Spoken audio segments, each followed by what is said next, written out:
The ship was dying, and all Ji-hun could hear was the hum. It was the low, steady sound of the Gwangmyeong's secondary life support, a noise he usually found comforting. Now it felt like a countdown. He floated near the main engineering panel, his tools tethered to his belt, and stared at the screens. Red warnings glowed softly in the dim emergency lighting. The primary power cell was dead. Propulsion was offline. Communications were gone. It had happened fast. One moment, they were in the quiet part of their shift, mapping an uninteresting dust cloud in Sector K-7-44. Sumin was in the observatory dome, cataloging mineral densities. Ji-hun was running a standard check on the coolant lines. Then the ship had shivered. It wasn't a loud bang, but a series of quick, hard rattles, like stones thrown against a metal hull. Alarms blared for 3 seconds before the main computer went dark. The lights died, and for a terrifying moment, they were in total blackness and silence. Then the thin blue emergency strips flickered on, and the backup systems booted with a reluctant groan. Captain Dune's voice had been calm over the internal comm. All hands, report. Casualties and critical damage. No one was hurt. The damage, however, was everything. Sumin had made her way to engineering, her face pale under the blue light. What hit us? Micrometeoroid swarm, Ji-hun said, pointing to the external sensor log. The screen showed a ghostly cloud of tiny particles, so small and dense their standard navigation filters had dismissed it as background noise. Until it was too late. It shredded the main thruster array and took the long-range antenna clean off. It must have sliced through the primary power conduit, too. The system fried itself to avoid a cascade. Can we fix it? Sumin asked, her voice hopeful. Ji-hun didn't answer right away. He pulled up the schematic. The damage was surgical and catastrophic. The parts they needed were the parts that were now floating debris light minutes behind them. He finally shook his head. Not with what we have on board. We can't rebuild a thruster nozzle from spare data chips and hope. Captain Dune joined them, her movements slow and tired. She was a woman who had seen trouble before, but her eyes held a new kind of weight. The backup beacon is active, she said. The SOS is looping. The nearest relay is 15 light days away at best speed, Sumin said softly, doing the math they all were doing. Even if someone hears it instantly and leaves right now, we don't have the air. They had air for maybe 10 days if they power-breathed, recycling every molecule. The Gwangmyeong was a science vessel, built for short hops from a main colony, not for survival in the deep black. The first day was busy. There was a strange energy to disaster. Ji-hun and the other engineers tried every bypass, every crazy idea. They attempted to reroute auxiliary power to the crippled thrusters. Nothing. They tried to use the short-range docking lasers to signal, aiming them randomly into the void. The light would be too faint to see from anywhere that mattered. By the second day, the busyness faded into routine. The routine was waiting. Ji-hun found himself spending long periods at a small viewport in the mess hall. The stars outside were fixed and cold. They didn't twinkle here in the vacuum. They just stared back, constant and indifferent. The ship was slowly tumbling, a result of the impact, and the stars would drift slowly across the viewport. It was the only sign they were moving at all. Sumin sat with him sometimes.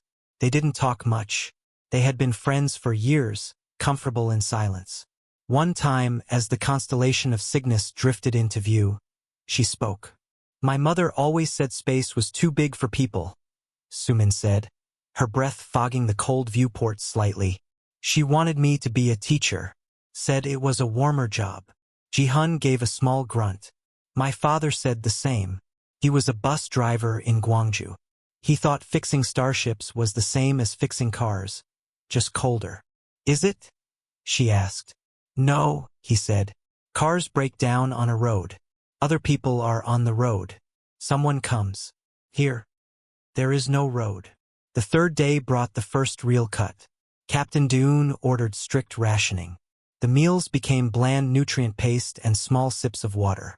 The ship grew colder as they diverted more power to the carbon dioxide scrubbers. People started wearing their thickest jumpsuits all the time. The hum of the life support was the loudest sound. It was a sound that meant they were still alive for now. But everyone knew what it meant when it stopped. It would just stop. And then the cold and the silence would win. Ji-hun lay in his bunk that night, the straps holding him down, and listened to the hum. He thought about Earth, not the grand idea of it, but the simple things. The smell of rain on hot pavement. The sound of a crowded market.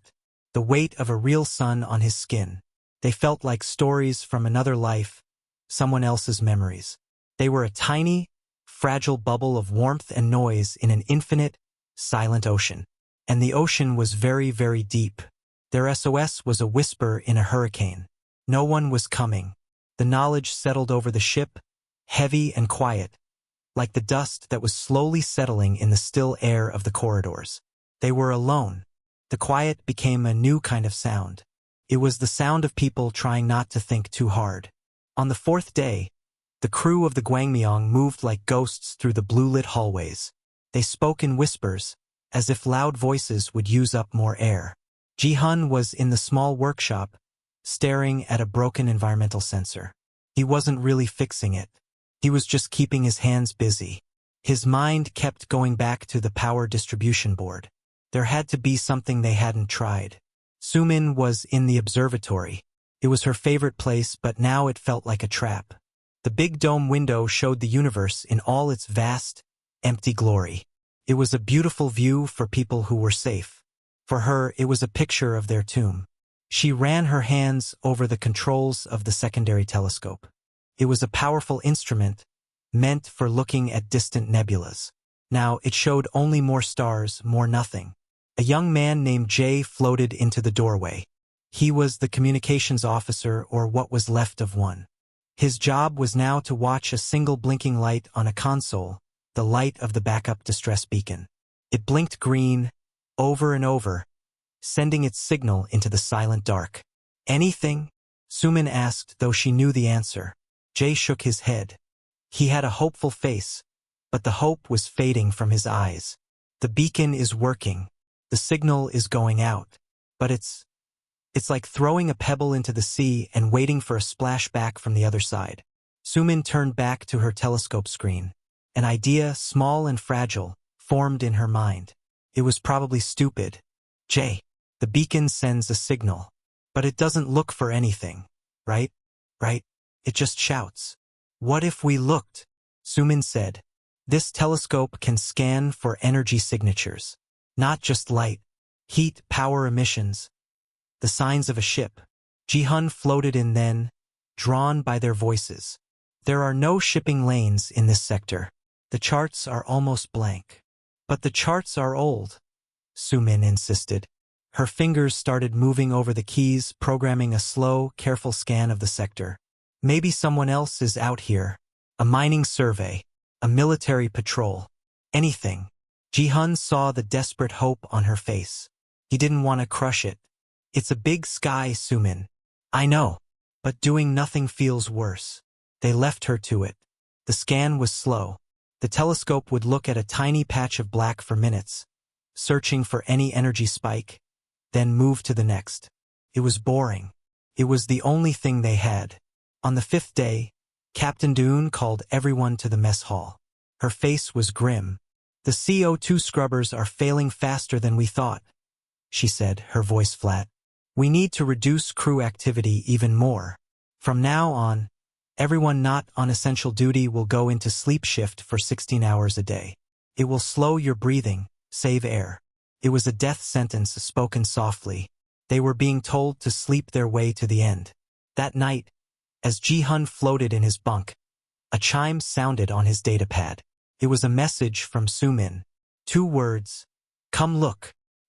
He found her in the observatory, her face lit by the soft glow of her screen.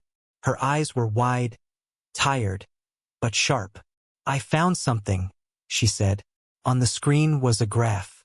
It showed a flat line of background noise, but in the middle there was a tiny, regular spike. A blip of energy, then nothing. Then, exactly 73 minutes later, another blip, and another after that. It's a pattern, Sumin whispered. It's faint, but it's there. Something out there is putting out a small burst of energy, like clockwork. Ji-hun leaned in. Could it be a natural source? A pulsar? The signature is wrong. It's not the right frequency. This is mechanical, like a sensor sweep or a navigation ping from a ship running dark. A ship. The word hung in the cold air between them. It's 4 light days away, Sumin said, pointing to the coordinates. If it's a ship, and if it hears us, it could be here in days with a fast drive. But will they hear us? Ji-hun asked. Our main antenna is gone. The beacon is weak. Jay had joined them, listening. We could boost it, he said suddenly. Both of them looked at him. We could take all the power from non-essential systems. Shut down the workshop, the mess hall heaters, everything. Channel it all into the backup transmitter for one focus burst. Aim it right at those coordinates. It would be much louder than the repeating SOS. But, he trailed off.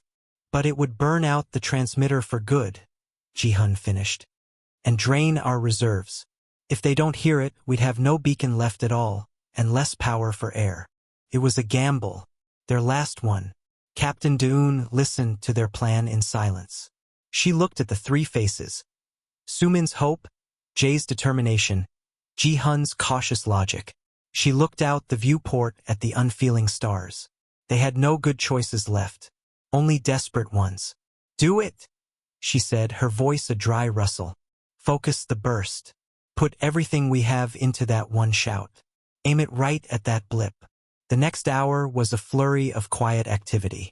Ji-hun and Jay rerouted power, throwing switches that plunged whole sections of the ship into total darkness and cold. Sumin calculated the exact alignment, nudging the ship's slow tumble with tiny attitude thrusters to point the broken stub of the secondary antenna in the right direction. Finally, they were ready. In the dim comm station, only one screen glowed. Jay's hand hovered over the key. Message? He asked. Captain Deun thought. They needed to be clear. Fast. Send this. Civilian science vessel Gwangmyong. Hull breach imminent. Life support critical. 14 souls. Coordinates attached. Jay typed it in. He took a deep breath, the air feeling thin already. He looked at Sumin, who nodded. He looked at Ji-hun, who gave a slow, sure blink. He pressed the key. A low whine filled the room as every remaining joule of power in their storage banks funneled into the transmitter. The lights flickered and died, leaving only the red emergency strips. The hum of the life support stuttered, fell silent for a heart-stopping second, and then returned as a weaker, sickly version of itself. On the screen, a single word flashed. Transmission sent. Then the screen went black. The transmitter was dead. Their shout was gone. In the new, deeper darkness and the weaker hum, they floated. They had just thrown their last pebble. They could only wait and listen to the frightening quiet, hoping against reason that someone, on the other side of that vast ocean, had heard the splash. The UNSF Sentinel did not look like a savior. It looked like a weapon. It was a long, angular slab of gray metal, scarred from countless micrometeoroids and the silent abrasion of deep space travel. Its running lights were off. It drifted on the fringe of the unclaimed sector, a silent predator in a dark ocean. On its bridge, the light was soft and functional. Screens showed streams of data, the quiet pulse of the ship's powerful heart. The air was cool and smelled faintly of ozone and recycled air. The crew worked with quiet efficiency, their voices low. They were 3 months into a 6-month patrol, and the routine was a heavy blanket. Captain Park Min-suk sat in his command chair, reviewing a sensor log. He was a man in his late 40s, with a calm face and eyes that missed very little. He had the stillness of someone who had seen the void up close and was no longer impressed by its emptiness. His ship was his world. At the sensor station, Officer Lee Hyen frowned. A small, anomalous blip had appeared on her long-range passive array. It was a tiny spike of focused radio noise. It was gone almost as soon as it registered. She marked it and ran a filter. "Captain," she said, her voice clear in the quiet. "Faint transient signal. Bearing 027, elevation -15. Extreme range. It was a single, high-power burst. Minsuk turned. Analysis. Hyen's fingers danced over her panel, cleaning up the signal. It's compressed data. Very tight beam. Origin is nowhere. Deep in the uncharted pocket. No lanes, no colonies. She ran another program. Structure is familiar. It's an old format. A civilian distress call protocol. A civilian call. Out here. It made no sense. The executive officer, a man named Kim, leaned over Hyen's shoulder. Could be a ghost. Old wreckage with a dying battery. Or a trap. Pirates sometimes use fake distress signals. Minsuk considered this. The sector was quiet, which made any noise suspicious. Protocol was clear. For an unverified signal from uncharted space, the procedure was to observe, to log, and to approach with extreme caution. Could take days of analysis. Put it on speaker, Minsuk said. Hyen worked for a moment, then nodded. The bridge speakers emitted a short burst of static, then a synthesized, frantic voice, broken by the distance and interference. ZZT, Civilian Science Vessel Gwangmyong. Hull breach imminent. Life support critical. 14 souls. Coordinates attached. KZZZT. The voice cut off. The coordinates followed, a string of numbers that placed the ship deep in the empty void. Silence returned to the bridge. The crew looked at their captain. Kim broke the quiet. No ship by that name is registered for deep space activity in this quadrant. The signal structure is years out of date. The location is illogical for any civilian craft. He stated the facts, his tone neutral, leaning towards protocol. Minsuk stared at the star chart on the main screen. The coordinates were a blinking red dot in a sea of black. A place where no one should be. A place where, if the signal was real, people were dying right now. He thought not of pirates or traps, but of simple physics. To send a burst that strong, that focused, a ship would have to pour all its remaining power into one shout. It was the act of someone with nothing left to lose. A final, desperate gamble. Could the ghost theory explain the focused power? Minsuk asked Hyen, his voice low. She shook her head. No, sir. A drifting Rex battery would send a weak, repeating SOS. This was a shout. A shout from someone who just found the last of their strength. 14 souls. The words echoed in Minsuk's mind. He saw not numbers but faces. People in a dark, cold metal ken, watching their air run out. He thought of the silent promise. The one not written in any manual, but understood by every person who wore the uniform. You are not alone out here. He stood up. The movement was smooth, decisive. All eyes were on him. Helm, he said, his voice cutting the silence like a knife. Plot an immediate course to those coordinates. Maximum burn. Kim blinked. Captain, protocol strongly advises. Protocol is for evaluating threats, Minsuk interrupted, his gaze still fixed on the red dot. This is not a threat evaluation. This is a distress call. From human beings. He turned to look at his exo. We are the only ones who heard it. That makes it our call. He saw the understanding, and the agreement, settle on Kim's face. The man gave a sharp nod. Minsuk addressed the whole bridge. All hands, prepare for emergency acceleration. Medical teams, stand by for possible triage and hypothermia cases. Engineering, prepare external power transfer and emergency docking protocols. We don't know what we'll find, but we will be ready to bring them in. The bridge erupted into quiet, purposeful action. The gentle hum of the ship deepened into a powerful thrum as the massive drive coils powered up. The Sentinel was no longer drifting. It was a spear, aimed at the dark. On the main screen, the star field shifted as the great ship turned. The burn would be hard and long, using fuel they could not easily replace. It would take them far off their patrol route. Minsuk settled back into his chair, watching the stars streak into lines of light. He didn't see a trap. He saw a tiny, fragile bubble somewhere ahead in the black, its heat fading. His ship was now a fast-moving point of warmth and light, racing against a silent clock. He had not sent a reply. There was no time for chatter. The only answer that mattered was their arrival. The sentinel pushed forward, a stark gray arrow in the vastness, reacting without delay. The weaker hum was the worst part. After the transmission burst, the Guangmyong felt different. The familiar background sound of its systems, the sound of life, was now a strained, thin whine. The darkness felt thicker, the cold more personal. Ji-hun floated near the life support panel, watching the numbers. The carbon dioxide levels were creeping up, a slow, invisible tide. The system was losing the fight. He made another small adjustment, sacrificing a little more heat from the living quarters to buy the scrubbers a few more hours. It was a game of terrible choices. Sumin was in the observatory, but she wasn't looking at the stars anymore. She was staring at the silent comms panel. The screen that had said transmission sent was dark and dead. Their one shout was gone. Had it even reached its target? Was the blip on her screen just a strange star, a ghost of energy? Doubt was a cold weight in her stomach. Jay had taken to staying in the comms nook, as if by sheer will he could make a new signal appear. He listened to the empty static on the headphones, a hiss that was the sound of the universe ignoring them. On the 6th day, the first real sign of the end came. One of the junior researchers, a woman named Micha, fainted while doing a simple filter check. She hadn't been feeling well, but had said nothing, wanting to save the medical scanner's power. It wasn't a dramatic collapse.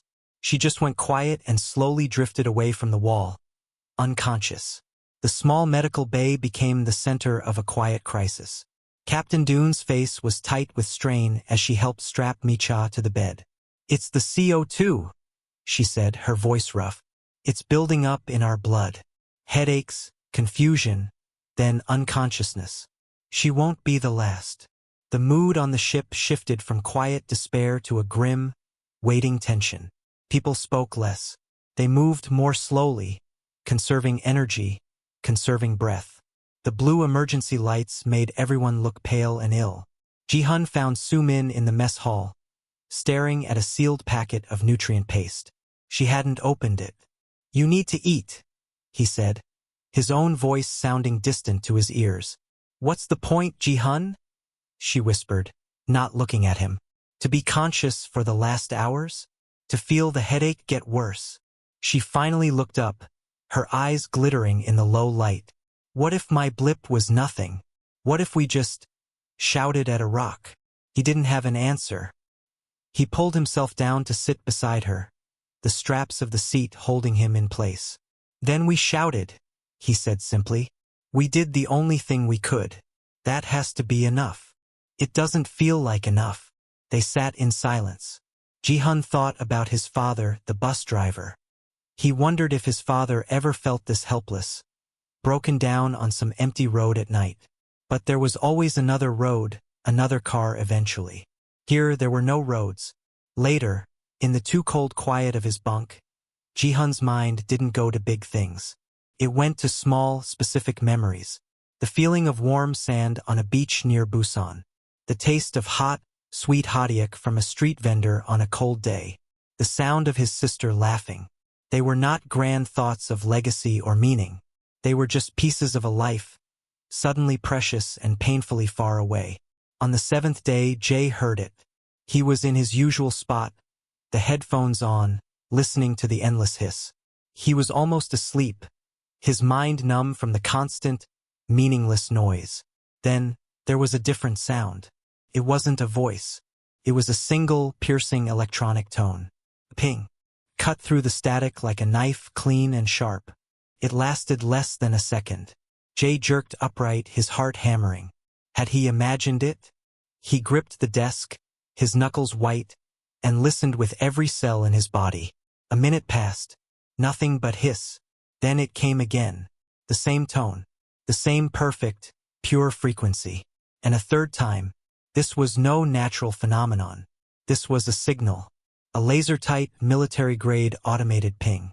A ship was scanning them, painting their hull with radar.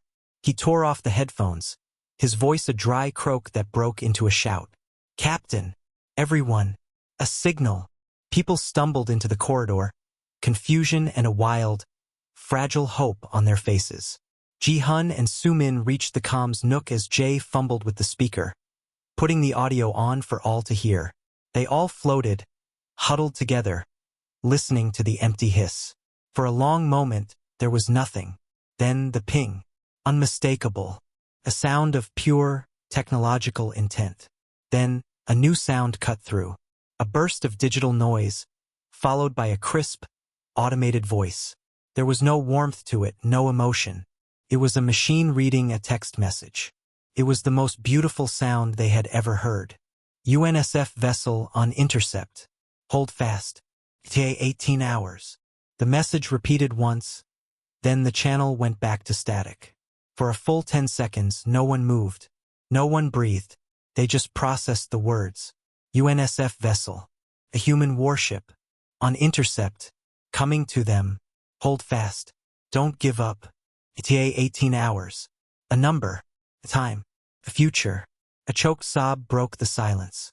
It was Micha, from the medical bay doorway, tears streaming down her face. Captain Deun put a hand over her own mouth, her shoulders shaking once.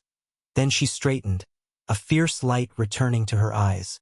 Ji-hun felt a laugh bubble up from somewhere deep inside, a strange, tearful sound.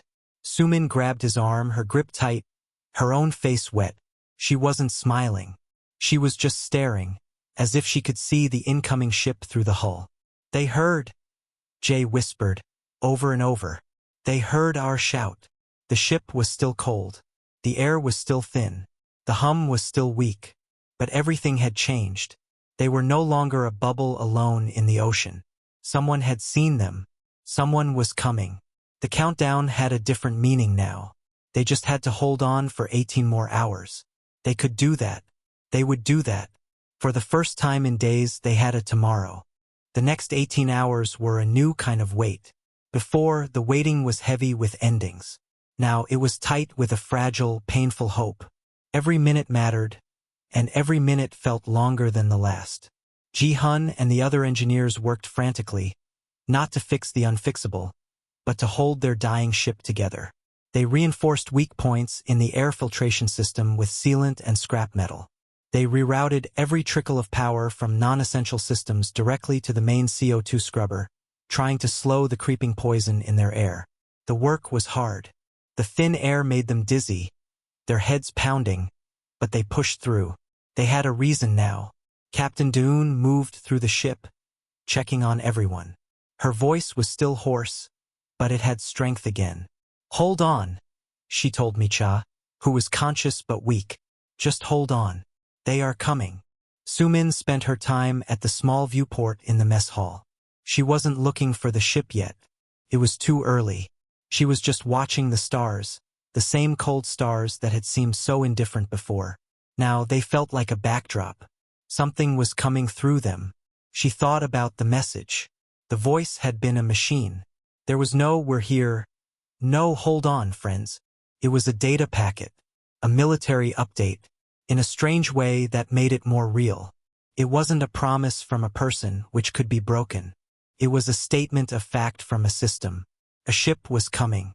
ETA 18 hours. Felt more reliable than kindness. Jay stayed at the comms panel even though it was dead. He monitored the passive sensors, listening for any change. A few hours after the first message, the automated pings became more frequent. Ping, ping, ping. Every few minutes. It was the sound of the warship getting closer, actively tracking them. Each ping was a confirmation. They were not forgotten. As the 16th hour passed, the strain began to show more clearly. The air was bad. People moved like they were underwater, slow and clumsy. Headaches were constant. Ji-hun found himself having to reread simple power readings 3 times to understand them. But no one complained. They just glanced at the old digital clock on the wall, watching the numbers change. At the 17-hour mark, Su-min saw it. At first, it was just another star in the viewport. But as the Gwangmyeong slowly turned, the star didn't move with the others. It held its position. Then it grew brighter. Not much. Just a pinprick of light that became steadily more distinct. Ji-hun, she called out. Her voice quiet but sharp. He floated over, his eyes tired. He followed her pointed finger. He saw it too. A light where no star should be, getting brighter. Word spread quickly. Those who could, gathered at any viewport they could find. They watched in silence as the light resolved, not into a soft glow, but into a hard, geometric shape. It was still distant, but they could see it was not a friendly, rounded station or a sleek civilian liner. It was angular. It was gray. It was massive. The UNSF Sentinel did not announce its arrival with a roar of engines. In the silence of space, it simply grew. It slid into their view, a vast, silent shadow blocking out the stars. It was scarred and pitted, a thing built not for beauty but for endurance. Running lights blinked along its hull, red, white, and green. A calm, orderly pattern that spoke of immense control. It was both terrifying and beautiful. It was the most solid, most real thing any of them had ever seen. A new ping sounded, different from the others. A communication request flashed on Jay's dead panel, which he had rigged to a secondary power cell. He opened the channel. A voice came through. It was a human voice this time, male, calm, and professional. There was no drama in it. No, we saved you. It was the voice of a man doing his job. Civilian vessel Gwangmyong. This is Captain Park Min-suk of the UNSF Sentinel. Prepare for emergency dock and personnel transfer. Do you have operable airlock control on your starboard side? Captain Daun, her hands shaking, took the microphone. Sentinel, this is Captain Daun. Our starboard airlock is functional but manual override only. We have 14 souls. One is unconscious. Life support is critical. Understood. The voice replied instantly. We see your hull. Do not attempt to maneuver. We will come to you. Have your people gather at the airlock. Bring your unconscious. Medical teams are standing by. The connection clicked off. It was all business. They moved as fast as their weak bodies could. They helped Micha, strapping her to a floating stretcher. They gathered their few personal items, a datapad, a photo, a lucky charm. They floated towards the starboard airlock corridor. Through the small, thick window of the airlock door, they watched the behemoth approach. It filled the entire view. They could see the details now. The numbers painted on the gray hull, the scorch marks near the engine vents, the cold, dark lenses of sensor arrays. A large hatch on the Sentinel's belly slid open, revealing a brightly lit docking tunnel. It extended smoothly, like a metal tongue, until it connected with their hull with a soft, solid thud that reverberated through the deck. The airlock controls on the Sentinel side took over. Lights flashed. There was a hiss of equalizing pressure. Then, with a smooth hydraulic whir, their airlock door slid open. Standing in the bright, clean light of the docking tunnel were figures in black environment suits, their visors clear. They moved with fast, efficient grace, entering the Gwangmyong's cold, dim corridor. One medic went straight to Micha, checking her vitals. Another spoke to Captain Daun, his voice muffled by his helmet. Captain, we'll take her first. Then we'll get everyone else across. Just move slowly. You're safe now. Ji-hun watched as the suited figures worked. They didn't celebrate. They didn't even smile. They just acted. They secured the stretcher, they guided dazed crew members, they checked the air with handheld scanners. It was a rescue, but it felt more like a precise, well-rehearsed military operation. As he was guided into the bright, warm tunnel, Ji-hun took one last look back into his dying ship. The blue emergency lights, the cold, the thin air. Then he turned toward the overwhelming solidity of the warship. He wasn't being led by a hero. He was being processed by a system that had worked, a system that had heard a whisper from the dark and had come, without delay, without fanfare, to bring them home. The warmth was the first shock. After days of deepening cold, the air inside the Sentinel felt like a physical blanket. It was rich with oxygen, so rich it made Ji-hun's head swim. The light was steady and white, not the sickly blue of emergency strips. It was almost painful to his eyes. They were ushered into a large, clean medical bay. It was all muted grays and functional equipment. The crew of the Gwangmyong sat on soft benches or lay on cots, wrapped in silver thermal blankets. They looked like ghosts, pale, thin, and stunned. Medics in crisp uniforms moved among them, checking pulses, shining lights in their eyes, offering sips of electrolyte fluid. Their movements were gentle, but their faces were focused. They spoke in low, reassuring tones. Just breathe slowly. You're hyperventilating. The air is good here. Deep, slow breaths. Ji-hun watched as two medics tended to Micha. They hooked her up to a machine that hummed softly, cleaning her blood of the excess carbon dioxide. Her color, which had been a worrying gray, began to return to a faint pink. Sumin sat beside him, clutching a cup of warm broth she hadn't yet drunk. She was staring at the floor, at the solid, deck-plated floor that didn't hum with a dying note. It was perfectly quiet, save for the soft sounds of the medics and the ship's distant, healthy vibration. Captain Park Min-suk entered the bay. He had changed from his flight suit into a simple dark uniform. He looked like what he was, a busy commander, not a savior on a pedestal. He went to Captain Deun first, offering a short, respectful nod. Captain Deun, your people are stable. Your unconscious crew member will recover fully in a few hours. You are all safe. Deun tried to stand, but her legs were weak. She stayed seated, looking up at him. Captain Min-suk, we don't know how to thank you. You saved our lives. Min-suk gave a small, almost imperceptible shake of his head. You called. We were on patrol. It's what we do. He said it as if he were explaining why a chef cooks food or a pilot flies a ship. A simple function of his existence. He moved through the bay, his eyes checking on each of them. He stopped near Ji-hun and Sumin. Engineer, astrophysicist, he said, recalling their profiles from the ship's manifest. Your focus burst was clever. It gave us a clear trail. Without that, we would have been searching a volume of space the size of a solar system. Ji-hun found his voice, though it was rough. Sir, we saw your energy signature, a regular blip. We thought it might be a ship, but we had no idea. Why did you come? So fast?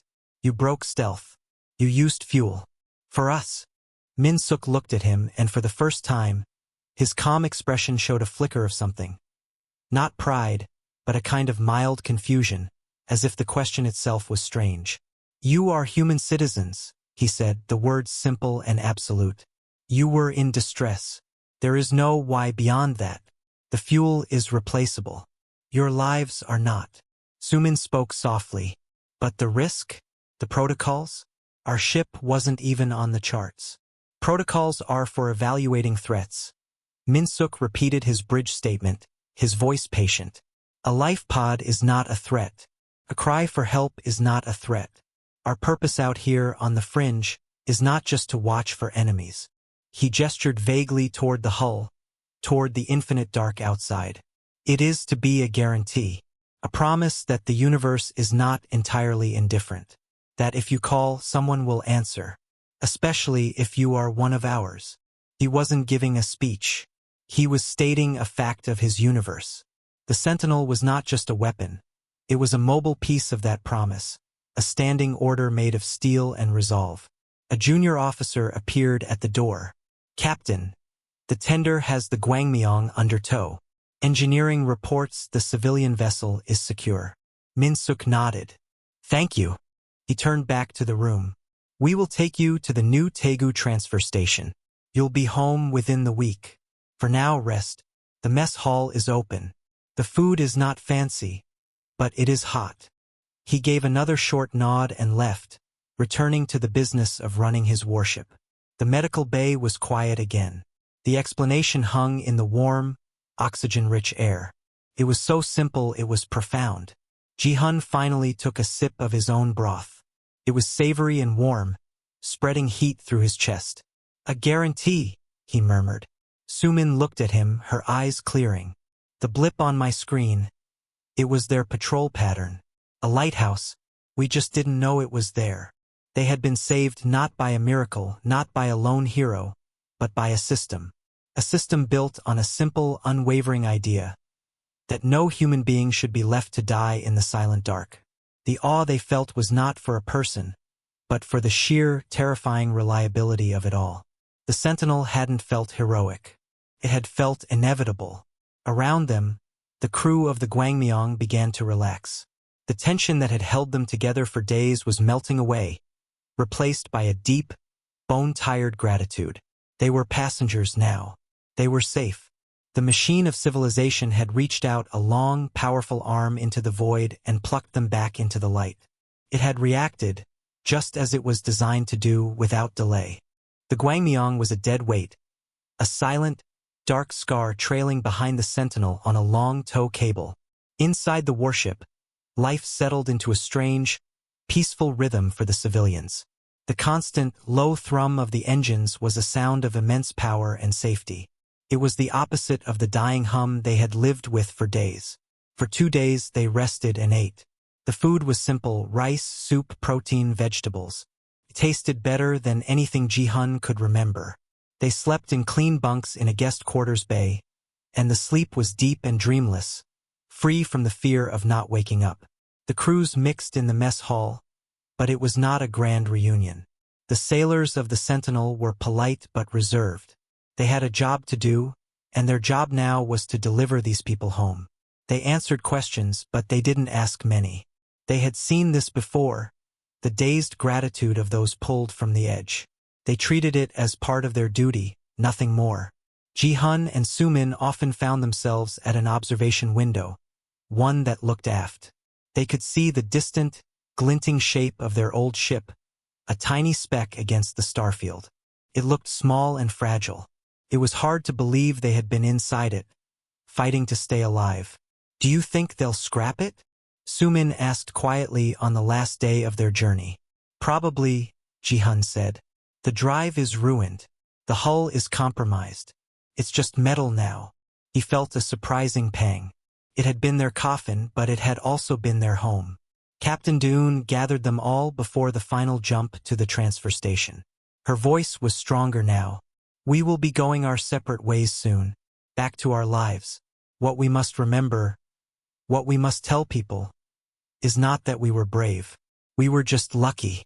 Lucky that a ship like the Sentinel was on patrol. Lucky that they listened." The jump to the new Taegu transfer station was a brief, strange sensation of the universe folding. One moment, there was the uncharted black. The next, a bustling orbital hub filled the view, its lights like a tiny city against the blue marble of a planet. The Sentinel did not dock. It slowed to a relative stop near the station's traffic lane. A smaller, boxy station tender detached from the hub and approached, taking the Guangmyong's tow cable from the warship. Their goodbye was as efficient as their rescue. They were escorted to the Sentinel's portside airlock. Captain Minsuk was there to see them off. He shook Captain Dune's hand. He gave a short nod to the rest of the crew. "Safe travels home," he said, his tone final. "Thank you, Captain," Dune said, "for everything." Minsuk simply nodded again. "You are welcome." One by one, they crossed the short tube into the station tender. Ji-hun was the last to go. He paused in the airlock and looked back down the pristine, gray corridor of the warship. He saw a crew member walking with a purpose, carrying a data pad. He saw the clean, functional lines. He saw no ceremony, no sentiment. It was a machine for keeping promises. He stepped into the tender. The hatch closed behind him with a solid clang, severing their connection to the Sentinel. Inside the comfortable civilian tender, they sat by the windows as it pulled away, heading for the bright, welcoming station. Sumin pointed silently. The UNSF Sentinel was already turning. Its powerful thrusters glowed blue as it pushed away from the traffic lanes, from the light and the noise of civilization. It didn't linger. It didn't watch them go. It moved with the same calm purpose with which it had arrived. As the tender docked with the station, they lost sight of it. But Ji-hun knew where it was going. Back to the dark. Back to the silent, empty places on the map. Back to its patrol. On the station, there were officials, medics, and concerned faces. There were questions and forms. There was the warm, overwhelming noise of other people. It was the return to the world they knew. But later, as Ji-hun waited for a shuttle to take him planetside, He stood at a massive viewing gallery. He looked out into the sector where they had been lost. It was just black now, dotted with steady stars. He didn't see emptiness anymore. He saw a territory watched over. Somewhere in that vastness, a gray shape was moving on a steady, silent course. Its sensors were scanning the dark. His crew was at their posts. It was not waiting for thanks. It was just being there. The awe settled in him, not as a thrill, but as a deep, quiet understanding. The universe was still vast. It was still indifferent, but humanity had placed sentinels in it. The promise was not that space was safe. The promise was that they would not be alone in it. He turned from the view, picked up his small bag of belongings, and walked toward the shuttle gate. He was going home, and somewhere, in the infinite night, a warship continued its watch, ready to react without delay.